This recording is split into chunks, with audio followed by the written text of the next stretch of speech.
എടാ 8ക്ക് 10 സ്പാനർ കിടത്താ.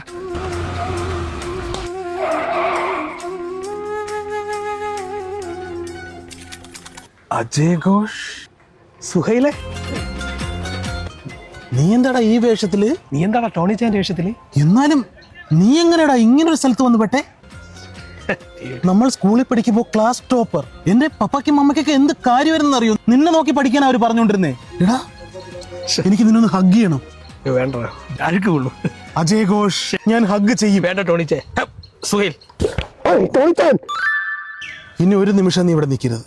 നീ ഇങ്ങനെ ജീവിക്കേണ്ട ആളല്ല. നീ എന്റെ കൂടെ വരണം. മുതലാളി, മുതലാളിയൊക്കെ ഞാൻ ഡീൽ ചെയ്തോളാം. I will deal it. You get in the car. ഇവിടെ അല്ല, അവിടെ. ഓക്കെ. ഉടുപ്പിട്ടോണ്ട് കയറ്. അജയ് ഘോഷ്, നിനക്ക് ഈ കാണുന്ന വീട് ഓർമ്മയുണ്ടോടാ? ഇത് നമ്മള് രഘുത്തമക്കാരൻ്റെ വീട് ഇല്ലേ? നീ മറന്നിട്ടില്ലല്ലേ ഒന്നും? ഇല്ല. വാടാ, നമുക്ക് സാറിനെ കണ്ടിട്ട് വരാം. സാറിന് നമ്മളെ കാണുമ്പോ എന്ത് സന്തോഷമാവും അറിയോടാ? പണ്ട് കണ്ണിമാങ്ങ പറിക്കാൻ കണ്ണിമാങ്ങ പറിക്കുന്നതിന് ചിരിച്ചാൻ.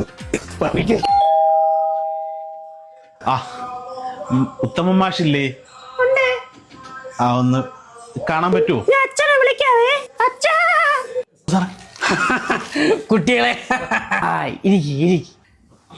മായേ വെള്ളം ആട്ടെ, നിങ്ങളൊക്കെ ഇപ്പൊ എന്ത് ചെയ്യുന്നു? ഞാൻ ഇപ്പൊ 7ഓളം മൾട്ടിനാഷണൽ കമ്പനിയുടെ MD ആണ്. ചൈനയിൽ ഇമ്പോർട്ടിങ് എക്സ്പോർട്ടിങ് ഉണ്ട്. ഫിൻലാൻഡിൽ എനിക്ക് നെറ്റ്വർക്കിംഗ് ഉണ്ട്. ഇവന്ത് ചെയ്യണേ? മൂഞ്ചി കിടക്കണേ ഒരു ചെരപ്പില്ലാതെ ഞാൻ റോഡിൽ നമ്മൾ വിളിച്ചോണ്ട് വന്നത്. ഇപ്പൊ എന്ത് ചെയ്യണ്ടാ? നിങ്ങളെല്ലാരും പണ്ട് മൂലം സോറി സാർ, അങ്ങനെ പറഞ്ഞില്ല. ഗ്രേസ് മാർക്ക് കൊടുക്കണ ആണി അടിക്കണ്. ഇപ്പൊ എന്തരായി? പണിപ്പി ഞാൻ ഇരിക്കണ അടിക്കുവോ? ഒരു കുഴപ്പമില്ല ഹോംവർക്ക് വെക്കാനുള്ളതൊക്കെ കൊണ്ട് വെക്കി. സാറേ, ഞാൻ എഴുതി, ഇവനും എഴുതി. സാറേ, സുഹൈൽ മുഹമ്മദ് ഹോംവർക്ക് എഴുതിയില്ല.